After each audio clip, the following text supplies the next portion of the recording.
Hello and welcome back. Well, this is a session I know you've all been looking forward to. We're going to be talking about ethics in sport. So ethics in sport back in the chat. Now's the time to discuss it. And I'm joined in the studio by Simon Lee, Paul Raven and Steve Godrich. Welcome. Now, I'm going to ask you a bit about who was most interested in the subject that we're all here to talk about. And could you say a little bit about your particular take on it? So could I ask you first? I like sport. I'm a law professor and I've written a book called Uneasy Ethics, which looks at difficult cases and tries to encourage students to think about both sides of an argument. Excellent. And we have a very difficult case that we're going to look at tonight, don't we? Yes. In the news. In the news. So we're going to take a look at this article that I'm sure you're all familiar with about Sam Allardyce and the allegations that are going on there. Paul, you're an ex-footballer. Yes. So how come you've come to be involved with the Open University Business and Law School? I was invited along. I'm actually one of the Open University alumni, so I am interested in the Open University and what it has to offer.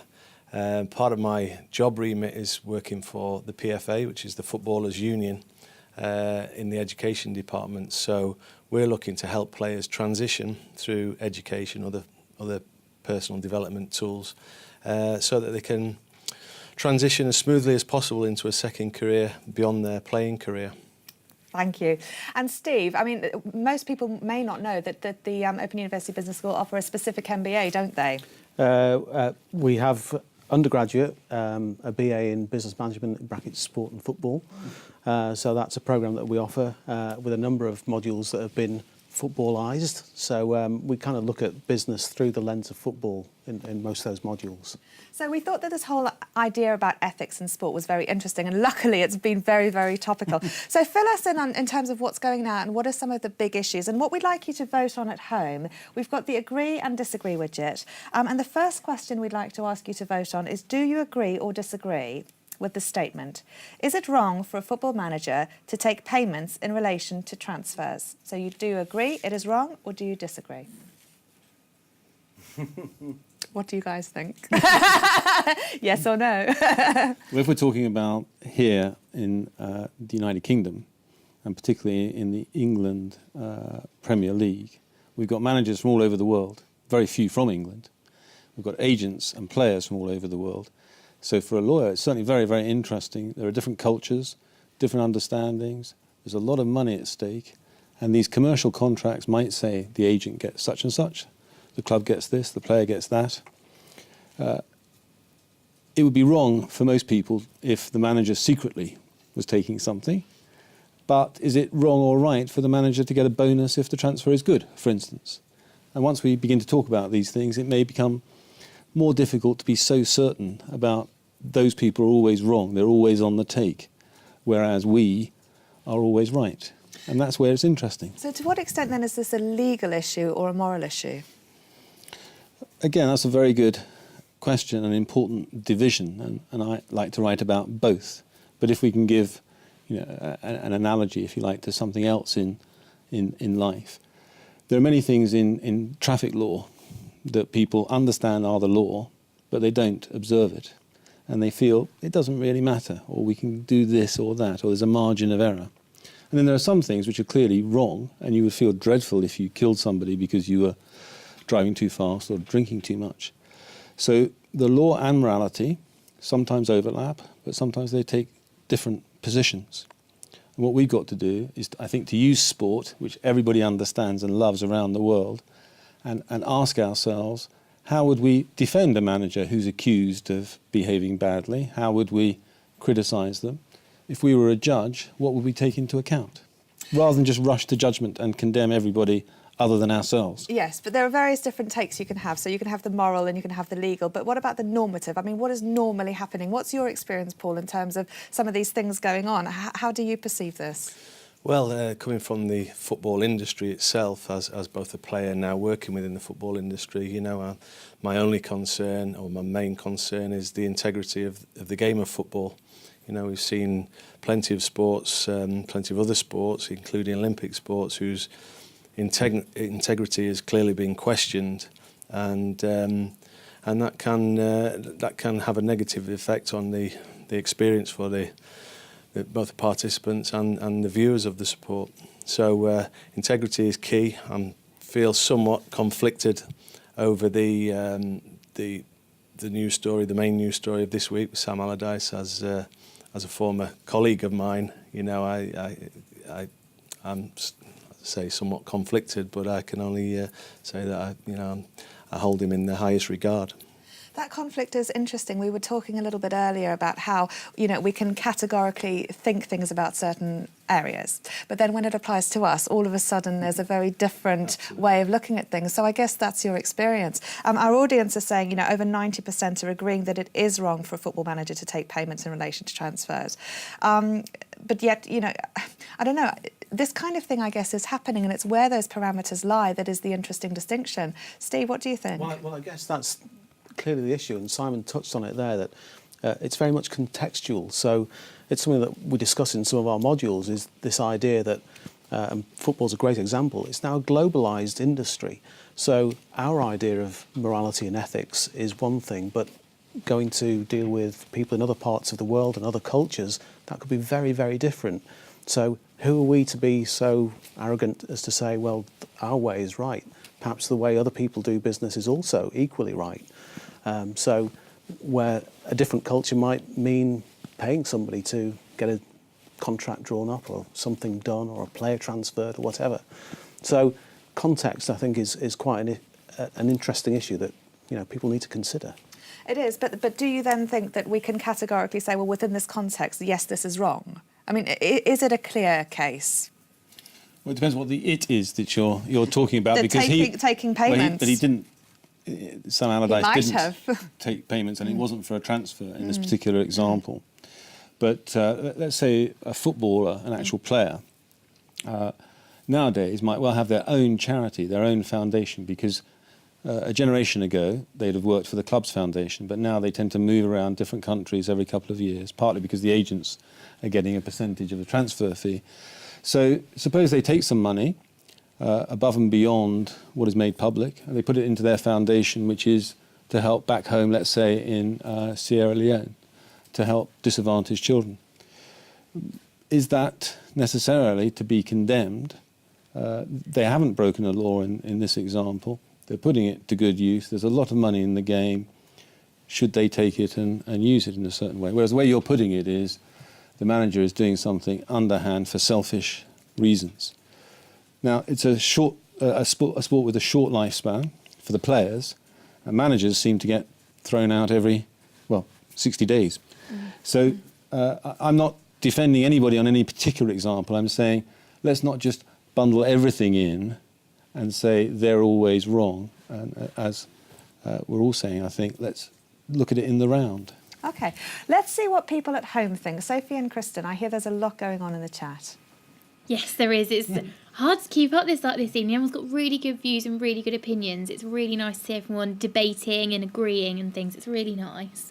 Do you have anything specific? And quite a lot of people are bringing out that there are a number of different issues. It's kind of rippling throughout, that it's not just one particular issue that's happening. So Joe was mentioning that the former Burton manager actually shocked a lot of people locally as well when that came out. So we're thinking that it's going to have wider reach than just one particular manager.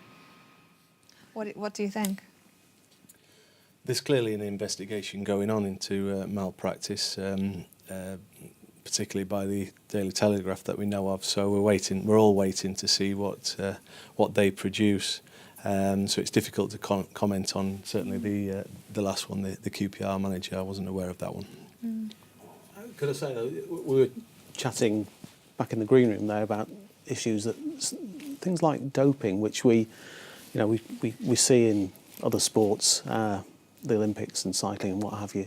But, again, where do we draw the line between that sort of doping and somebody taking an aspirin because they've got a headache or whatever? Yeah. So there's lots of those ethical issues surrounding that and what should be revealed, so to speak, and what is kind of private. And I'm just dealing with a particular issue that I happen to have that, Yeah, and I guess in terms of drugs and medication, those parameters are maybe a little bit more blurred. So we'd like to ask you at home, is it unfair, for example, for a student to take a performance-enhancing drug before an exam? Do you agree it is unfair for a student to take a performance-enhancing drug, or do you disagree?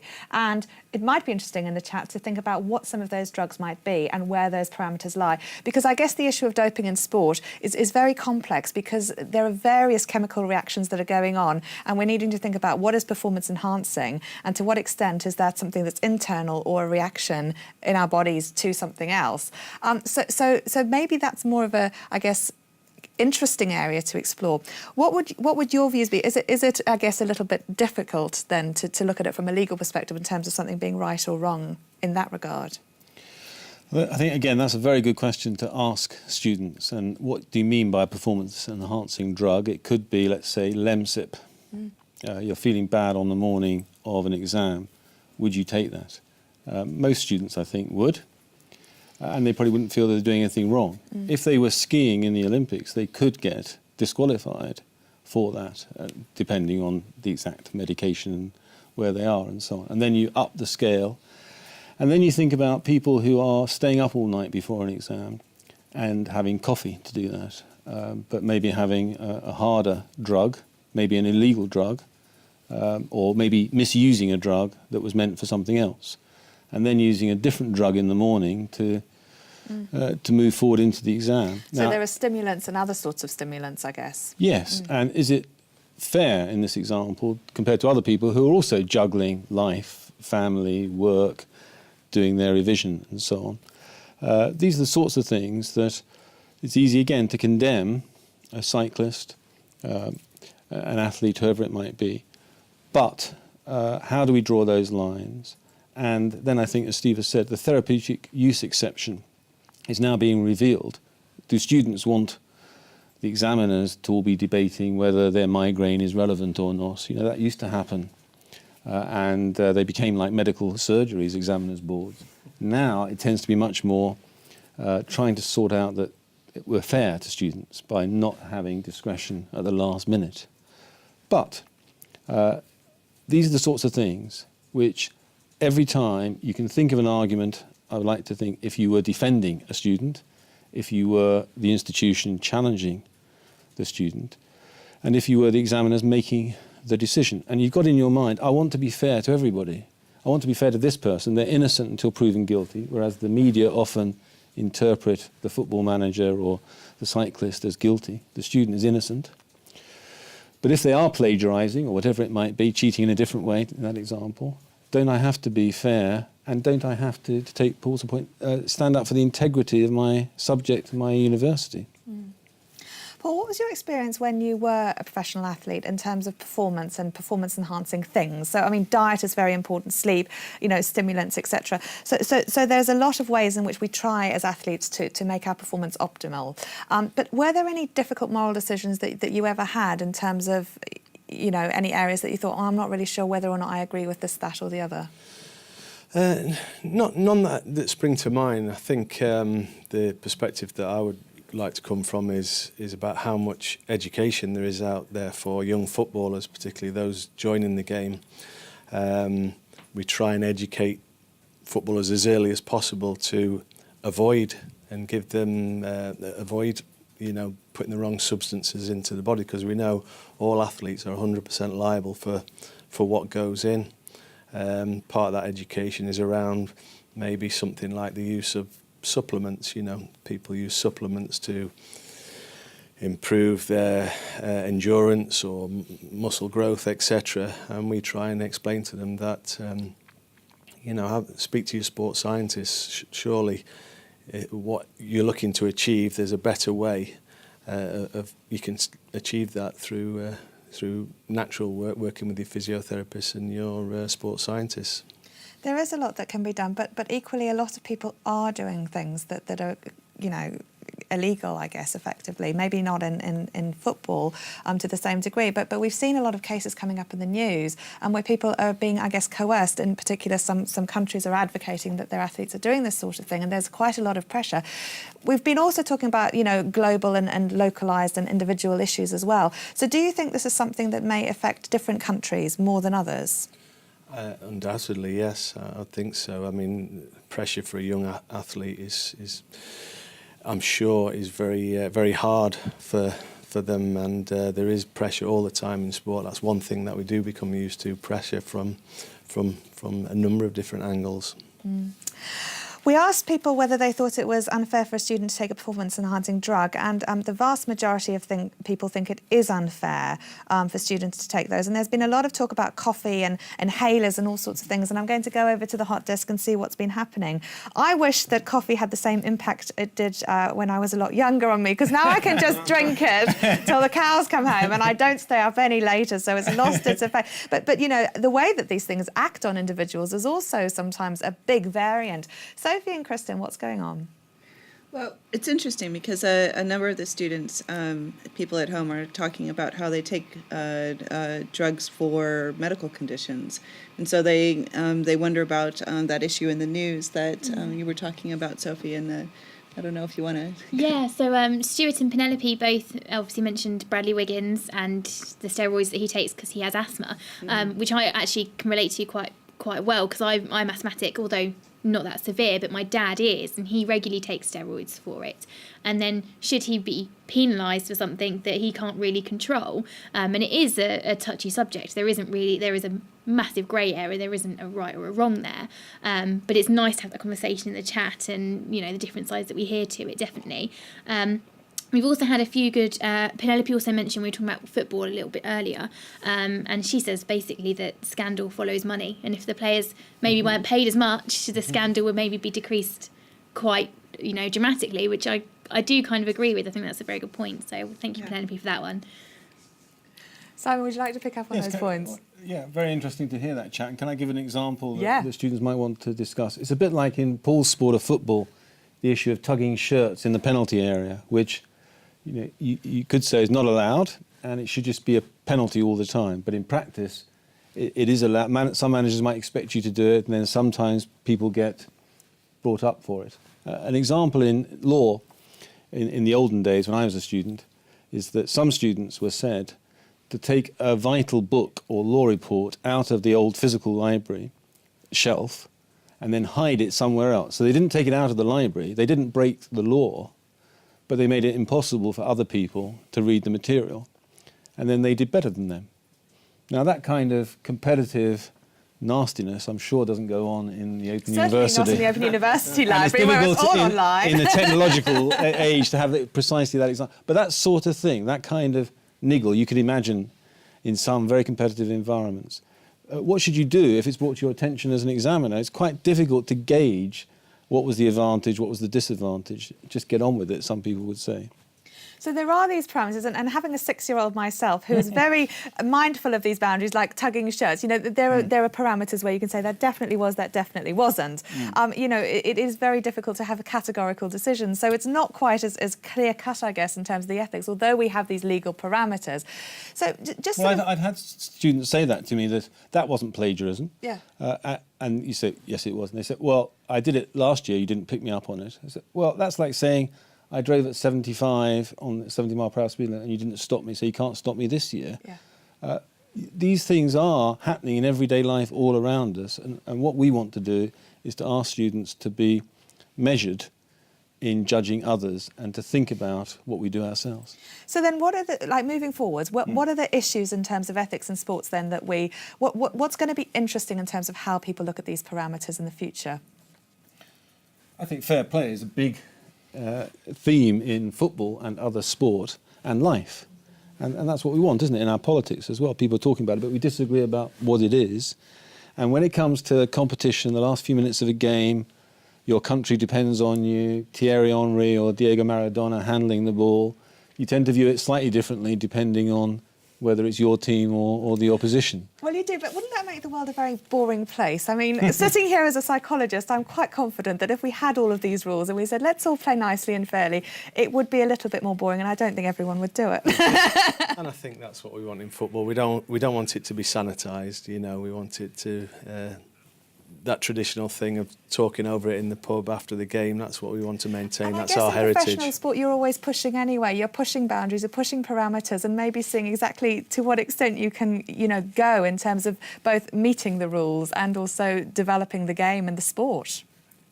Yes, but isn't that the issue, that kind of encapsulates the whole debate that we've had, is that this issue of ethics is so grey.